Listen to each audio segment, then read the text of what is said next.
You ask Tiger to solve. This deals with linear equations with one unknown. The final result is x equals 1/6. Let's solve it step by step. Simplify the expression. Simplify the arithmetic. Group all constants on the right side of the equation. Add 2 to both sides. Simplify the arithmetic.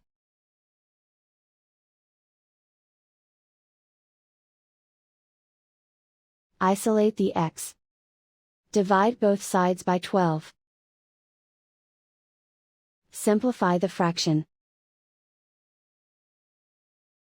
Find the greatest common factor of the numerator and denominator. Factor out and cancel the greatest common factor. And so the final result is x equals 1/6.